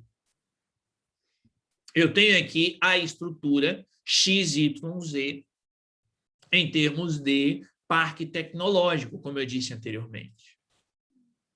Então, eu tenho tal servidor, eu tenho tal mecanismo de segurança, eu uso tal sistema e por aí vai. Mas isso é hoje, dia 17 de abril de 2021. Quem me garante que na próxima segunda-feira, agora depois de amanhã, esse meu operador não mude todo o seu parque tecnológico? Só que eu fechei o contrato hoje, tendo essas informações que ele me deu hoje. E aí, hoje isso estava bom para mim como controlador. Hoje, isso, quando eu digo isso, eu estou falando deste parque tecnológico, hoje, este parque tecnológico, na minha avaliação, eu, controlador, na minha avaliação está ok. Mas, de repente, segunda-feira já não está mais ok. Só que se eu não fizer essa avaliação contínua, eu nunca vou saber que ele mudou. Por isso, eu tenho de, obviamente, colocar no contrato que se o operador fizer qualquer mudança, ele tem de me informar. Mas mais do que isso, não é só obrigação do operador dizer, é minha obrigação como controlador avaliar continuamente no tempo. E aí, como está no terceiro item, o controlador não cumpriu com a sua obrigação de auditar continuamente o operador, em decorrência do escopo da operação de tratamento e do tamanho das empresas envolvidas. E aí, o Nilson já tinha colocado ali anteriormente que aqui nós estamos falando de uma empresa de telecomunicação gigantesca. Então, não tem a desculpa de dizer, eu sou uma pequena empresa e não tenho recursos. Então, a EPD, a agência espanhola, foi lá e falou, meu amigo, contrato, a validação do operador, você não vai fazer só quando fecha o contrato. Você tem de fazer a avaliação continuamente. Tem de fazer auditorias. E por que eu fiz a referência ao custo de gestor aqui na TESA? Porque lá no custo de gestor a gente fala isso. Que você não vai auditar, não vai avaliar o seu operador só no momento em que você fecha o contrato. Você vai avaliar o seu operador, se for um contrato de longo prazo, a cada 6 meses ou de ano em ano, mas você tem de fazer isso. Avaliar o seu fornecedor de maneira contínua. Além disso, como está no quarto ponto, os operadores e suboperadores agindo em nome e por conta do controlador não ofereceram garantias suficientes para aplicar as medidas técnicas e organizacionais apropriadas ao tratamento. Ou seja, para um dos operadores não tinha contrato e para os outros a Vodafone não avaliou de maneira correta. Não apenas não avaliou no momento contratual, mas não avaliou ao longo do tempo de maneira correta. Não tinha registro das atividades de tratamento. E, para complicar, a utilização por um dos operadores contratou um suboperador do Peru, peruano. Portanto, fora da União Europeia. E fora da União Europeia, sem as devidas salvaguardas adequadas. E a transferência internacional é responsabilidade do controlador. Não é responsabilidade dos operadores, não é o operador que tem de fazer, é responsabilidade de quem, repito, responsabilidade do controlador.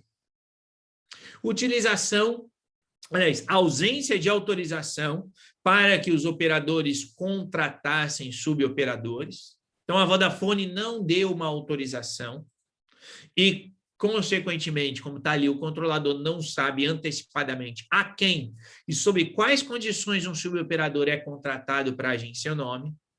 E, portanto, houve infração aí a absolutamente todos estes artigos que vocês estão vendo aí.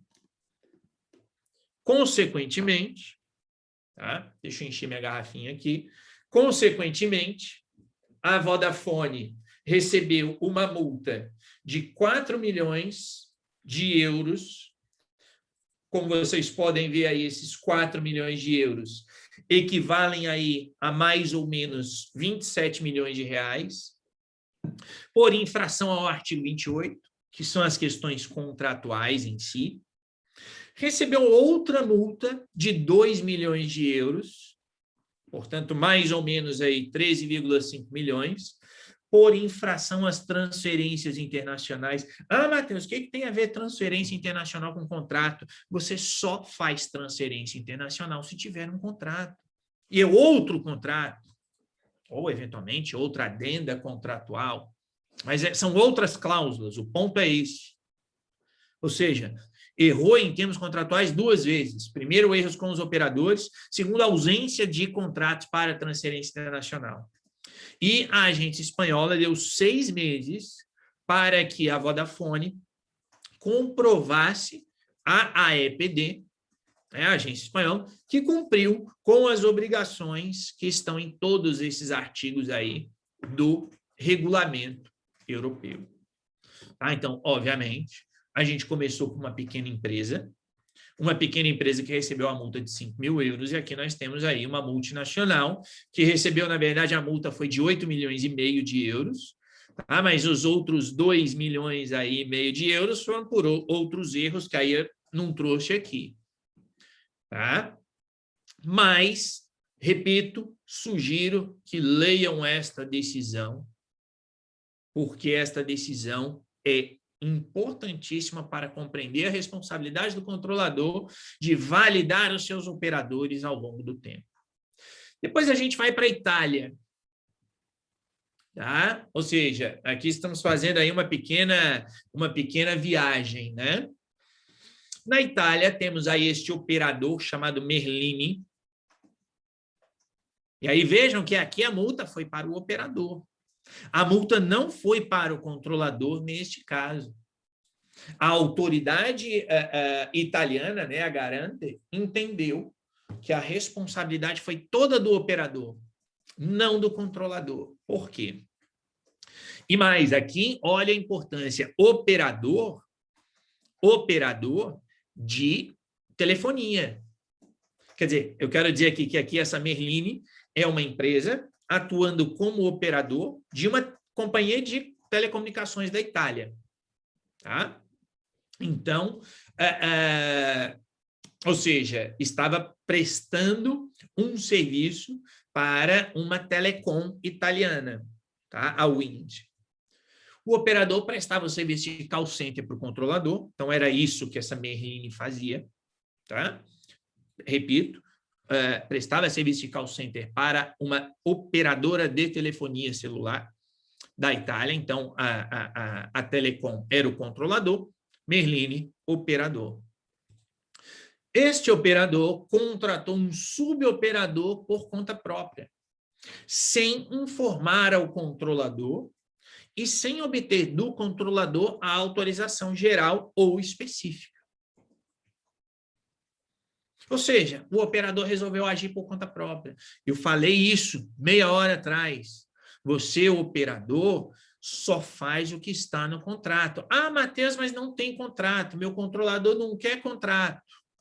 Tá? Meu controlador não quer estabelecer contrato. Então, meu amigo, você oferece para ele um contrato com as suas responsabilidades como operador. E não é sua responsabilidade como operador contratar um suboperador por conta própria. Porque se você faz isso, você deixou de ser operador e você está jogando, trazendo para o seu colo a responsabilidade de um controlador. Portanto, aqui, a Merlini contratou um suboperador por conta própria. Não existia contratos claros entre o operador e o suboperador. Então, além de contratar por conta própria, ainda fez um negócio de boca, fez o acordo verbal. Não fez o contrato formalizado. Não formalizou o negócio, fez um acordo verbal. E olhem, porque, óbvio, né? Você não pode fazer... não vou dizer o que eu pensei, né? Mas você não pode fazer pouca bobagem, né? Para não dizer aí outra expressão. O operador usava os dados coletados pelo suboperador para suas finalidades próprias, sem indicação da base legal. É isso aí, Everton. Bem isso. Né? Então, o operador dizia que atuava em nome do controlador, mas não tinha essa autorização, usava o suboperador para coletar dados para si próprio e não tinha base legal para tal. Tá? O operador não passou ao suboperador as instruções do controlador a respeito do que deveria ser feito com os dados.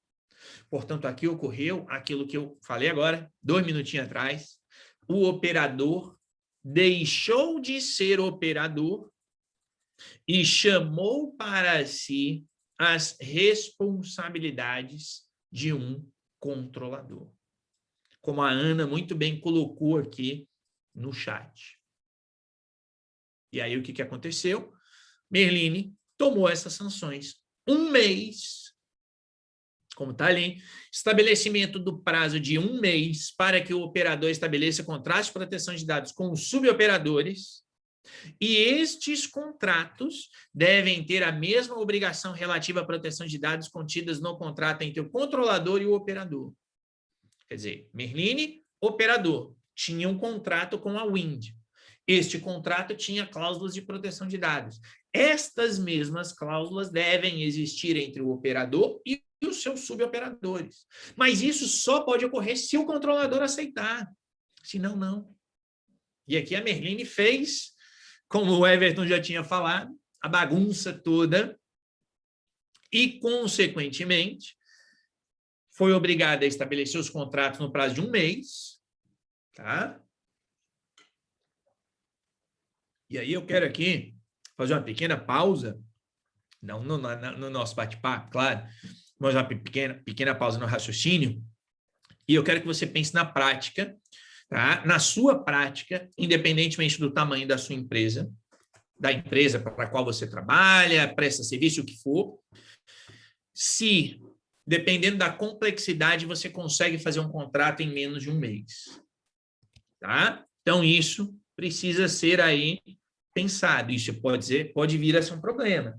Imagine que você tem aí 10 operadores diferentes.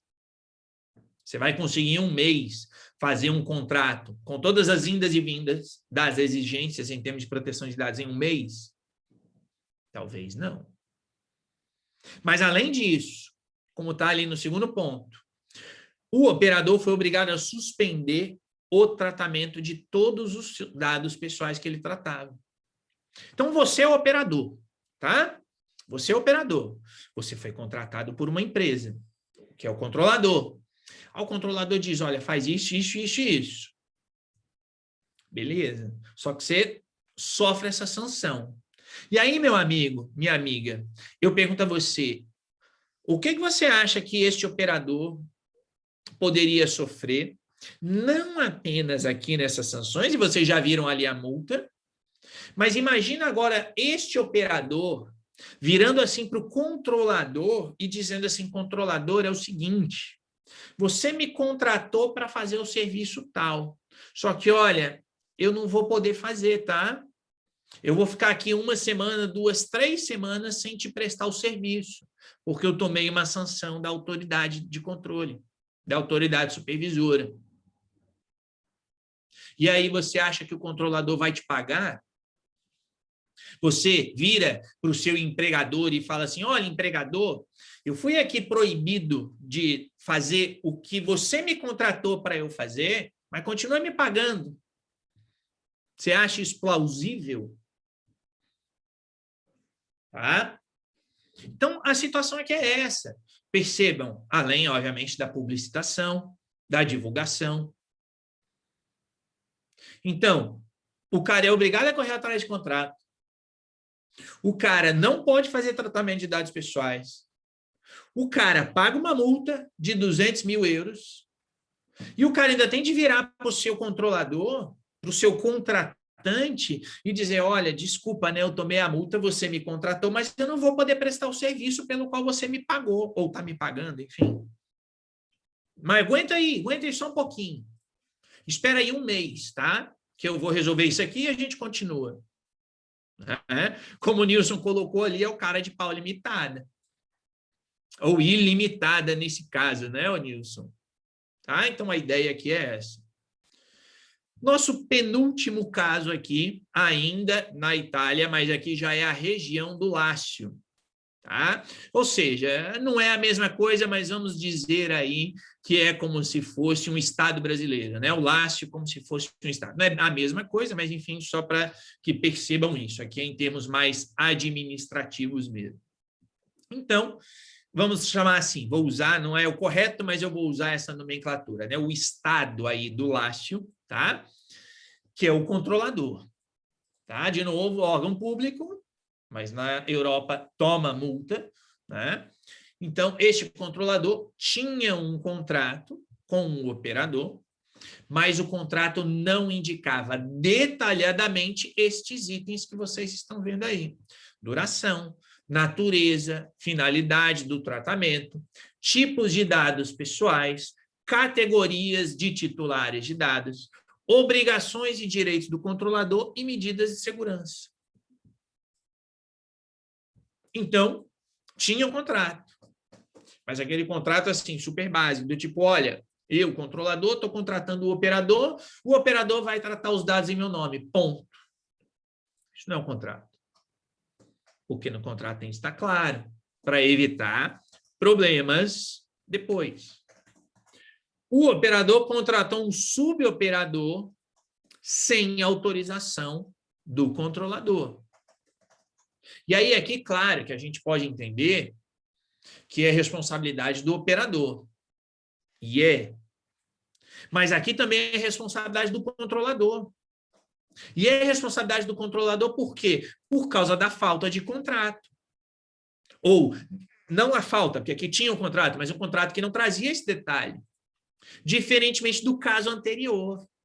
Porque no caso anterior da Merlin, tinha um contrato com a Wind, e neste contrato estava explícito que a Merlin não poderia contratar um suboperador sem a autorização do controlador.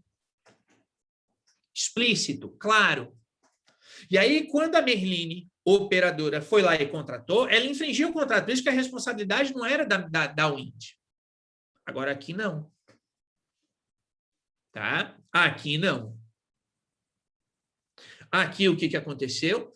Como o contrato não trazia esse detalhe, o operador foi lá e contratou. Então, aqui a responsabilidade inicial é do controlador. Por mais que o operador esteja errando, mas quem tomou a sanção aqui foi o controlador. Por quê? Porque foi o controlador que não colocou no contrato explicitamente a indicação de que o operador não poderia contratar o suboperador. Portanto, aqui, o operador contratou o suboperador, o operador não tinha contrato com o suboperador, o controlador tentou se eximir da sua responsabilidade, indicando que havia sido o operador responsável pelo contrato. Mas é exatamente isso que o Olinto falou, e foi o entendimento da autoridade italiana. O controlador foi omisso, porque não deixou explícito que o operador não pode contratar outros. Não pode terceirizar, quarteirizar, como eu vi que alguém comentou antes ali no chat, não lembro quem foi que usou esse verbo. Então, o controlador foi omisso. E aí, para complicar, a atividade de tratamento, que era um call center, era realizada em países terceiros à União Europeia, portanto, transferência internacional de dados, e ainda por cima dados sensíveis. Por quê? Porque a região do Lácio, controlador, contratou esta empresa operadora para call center na área de saúde. O serviço de saúde, basicamente. Sabe? Ligar, olha, quero marcar aí alguma coisa, uma consulta ou o que for. Então, eram dados sensíveis. E aí já viu. Tá? A atividade de tratamento, olhem o prazo. A atividade de tratamento foi considerada ilegal entre 2009 e 2019. Porque o controlador permitiu que o operador realizasse uma atividade de tratamento em relação a dados coletados sob responsabilidade do controlador na ausência de base legal. Claro que é ausência de base legal. Qual é a base legal para o operador tratar o dado nesse caso? Não tem. Se não tem o contrato, ou se o contrato é genérico, não diz aqueles detalhes ali, qual é a base legal do operador? Não tem. Infração a todos esses princípios, portanto, e aí a região do Lácio recebeu esta sanção de 75 mil euros e a publicitação da sanção. Só que aqui entendam, publicitação da sanção não é lá no site da Garante, da autoridade supervisora da Itália. Publicitação no seu próprio site. Portanto, esse estado, né, como eu disse, o estado da Lácio, né, que quem gostar de futebol, né, conhece aí a Lazio, né, ou seja, o time de futebol da Lazio é dessa região, eles tiveram de publicar no site deles. Nós infringimos o regulamento europeu e tomamos uma multa de 75 mil euros. Então, essa publicitação aqui é o cara colocando no seu próprio site. Gente, fiz o que não deveria fazer. De novo, para evitar, né, as nossas expressões mais populares aqui, fiz o que não deveria fazer. É isso aí que o César colocou. Tá? E o último, na Bélgica, tá? Um agente de tratamento fazia uma espécie de intermediação entre o controlador e o seu principal operador. Tá? Eu não entrei aqui em detalhes, mas basicamente era o quê? Este agente de tratamento, que era esse intermediador, ele pegava os dados do controlador e transferia os dados para o operador, que era o considerado como operador principal. Ou seja, na verdade, você tinha o controlador e 2 operadores. A função de um dos operadores era fazer essa intermediação. Tá? Então, essa era a relação. O controlador argumentou que não era necessário o contrato entre ele e esse intermediário. E argumentou por quê? Porque o que o controlador disse foi, não, mas esse agente de tratamento, essa empresa, não trata dados em meu nome. Ela só pega os dados e envia lá para o outro. É o outro que trata. É o outro que é o meu operador. Tá? E aí, obviamente, né, pessoal, que isso está errado. Obviamente que está totalmente errado. Totalmente errado por quê? Porque tratar dados pessoais é o quê? É qualquer coisa que você faça com um dado pessoal. Portanto, se eu recebo um dado pessoal e encaminho para o outro, eu estou tratando dados pessoais. Isso é óbvio. Tá? Só que essa empresa, essa Family Service, que não é uma empresa grande, também é uma pequena empresa, tá? Disse que não. Esse intermediário aqui não é operador. E aí a autoridade, obviamente, indicou que essa espécie de intermediário tratava dados pessoais, é óbvio, em nome do controlador, então era operador, e que, portanto, o controlador não tinha cumprido com as suas responsabilidades. 6 meses para solucionar esse problema, como vocês podem ver aí. Publicitação da decisão no seu próprio site, inclusive, tem no site deles um resumo disso daqui. Então, eles fazem, lógico que aí no final do site deles, eles dizem, olha, não foi bem assim, né? Eles colocam, olha, está aqui a decisão da autoridade, mas aqui a nossa versão, tá? Isso aí, não vou entrar no mérito, mas está lá no site deles. E essa multinha básica aí para essa pequena empresa, tá? Neste valor de 50 mil euros. Com isso, pessoal, esses são alguns dos casos. Claro que tem mais coisa, claro que a gente poderia aprofundar até um pouco mais, mas como a Valéria colocou ali, o choro é livre, né? Na verdade, a nossa ideia aqui é trazer essa visão geral para vocês verem. Eu vi ali alguém colocou, né? Que é o erro, o básico do básico, né? O óbvio. Mas essa obviedade, pessoal, por quê? Por falta de um contrato. E aqui, pessoal, ainda temos mais um slide, tá? Não estamos aqui encerrando, ainda tem mais um slide, mas, só para eu fazer um fechamento, mas o que eu quero colocar? Eu estou trazendo esses casos, pessoal, que vocês viram aí, 2018, 19, 20, 21, esse aqui é de janeiro deste ano, se não me engano, janeiro, fevereiro deste ano. Mas eu estou trazendo isso daqui para vocês verem que isso aqui ocorre num contexto europeu, que todos vocês sabem que tem no mínimo 25 anos. E eu estou falando de 25 anos porque eu estou pensando lá na diretiva de 95. Vocês todos sabem, vocês participaram da aula na semana passada. Se a gente for olhar o histórico, a gente pode voltar para a década de 70. Como eu mostrei semana passada para vocês. Mas vamos ficar só da diretiva, só de 95 para cá. No sentido de dizer que tem a lei formalizada e tal. Vamos pensar de 95. É um sistema que tem 25 anos e as pessoas estão cometendo esse tipo de erro e sofrendo essas sanções. Então, isso aqui e essa ideia da aula de hoje é para quê? É justamente para vocês verem esse tipo de erro, para vocês verem que tem erros que são crassos, básicos e que seriam facilmente resolvidos se existisse um contrato entre as partes. Então, não me venha com aquela história, ai, Matheus, mas a LGPD não me obriga a fazer. Não importa, vai fazer. E se você não quer fazer, então você está na aula errada. Porque você tem de fazer. Tá? E aqui a gente finaliza com algumas lições aprendidas, tá? Que eu trago aqui, tá? E que sugiro que sigam como indicações, né? Ou, se não, como ali o Marcos colocou, já sabe o que fazer, né? O controlador precisa ter claro os fluxos de dados. Para fazer um contrato, pessoal, o controlador tem de saber o que ele faz, o que ele quer fazer como atividade de tratamento, tem de ter feito seu mapeamento. Você não vai fazer contrato sem saber o que você quer fazer. O que é óbvio, mas como eu disse agora há pouco, né? Às vezes a obviedade tem de ser dita. Você tem de saber. Porque se você não souber, como é que você vai botar no papel o que você quer que o operador faça para você? Então, controlador tem de saber o que ele quer.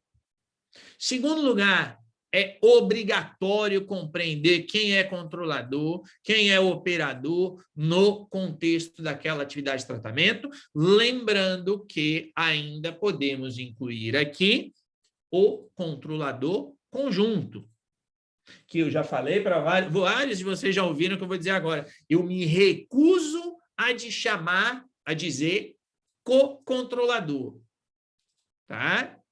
Então, me recuso, ok? E vou sempre dizer controlador conjunto. Mas, tirando aí o co-controlador, tá? Tirando isso, e é por isso que eu não gosto de dizer, tá? É obrigatório compreender quem faz o quê. O que significa dizer que para você fazer um contrato bem feito, você tem que saber o que é controlador e o que é operador. Você tem de saber o conceito e tem de saber olhar para a situação e identificar. Algo que às vezes parece complexo, mas é muito mais simples do que realmente é. Desde que você tenha ali alguns elementos básicos na sua cabeça.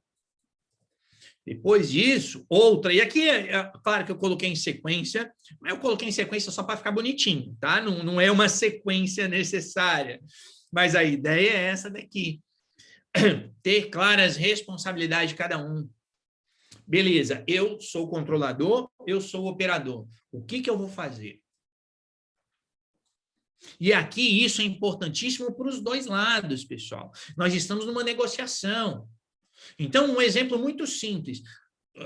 O controlador, ele vai querer fazer o quê? Ele vai querer pegar as suas responsabilidades e jogar para o operador. Tenho a certeza disso, no caso brasileiro. Tenho a certeza que o controlador vai querer dizer assim, é o operador que responde aos direitos do titular.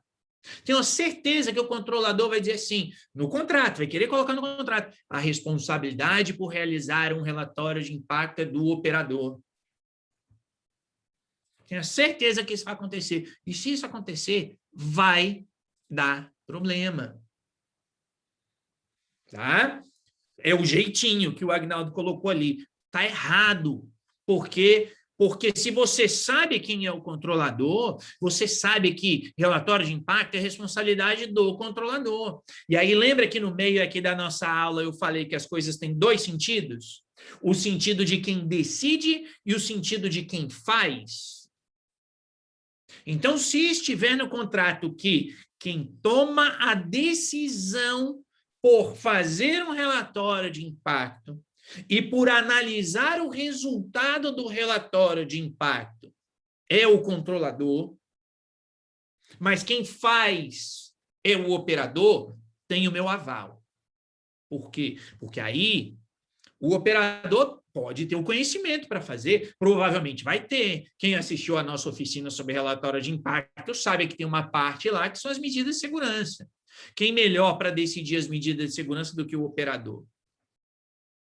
Então, o operador pode fazer? Pode, mas o que o operador não pode é tomar a decisão de dizer assim, olha, essa atividade de tratamento tem de ter relatório de impacto, então eu vou lá fazer. Não. Só que você só pode colocar isso no contrato se você souber as responsabilidades de cada um. Depois a gente vai aqui para a questão de transferências internacionais. E transferências internacionais, no caso brasileiro, é problemático, está problemático, porque, como eu já expliquei, na oficina de transferências internacionais, nós temos lá 10 instrumentos para transferências internacionais e só 3 são válidos hoje. E isso é responsabilidade de quem? Do controlador.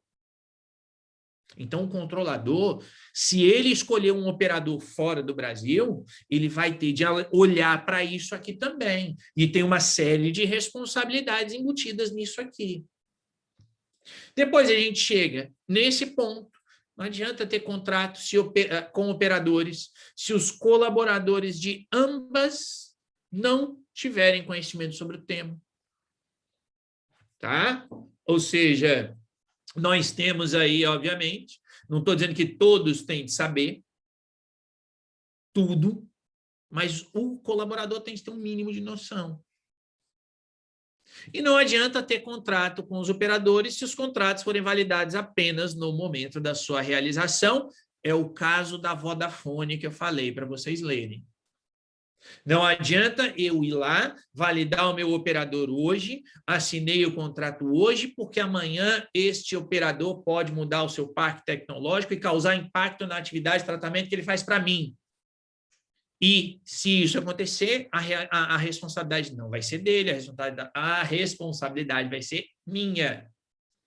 Portanto, eu tenho de validar o meu operador continuamente no tempo. Então, é isso, tá? Em princípio, são algumas das lições que a gente tem desses casos, né? A gente optou aqui por trazer aí esses casos hoje, com um pouquinho mais de detalhe, para ver o que aconteceu, tá? E com isso, pessoal, claro, eu faço aquele agradecimento já chamando o Flávio aí. O Flávio vai fazer alguns comentários aí para vocês. Agora, tá? Deixo aqui, claro, aí as redes da TI Exames. Deixo também, obviamente, os meus tinha apresentado lá no início, tá? Agradecendo pela presença aí, 850 pessoas praticamente. E já passando aqui a palavra para o Flávio, que já está por aí, né? Pessoal, obrigado, mas vamos continuar aqui, tá? Dar uns recadinhos aí para vocês agora, mas obrigado aí mais uma vez.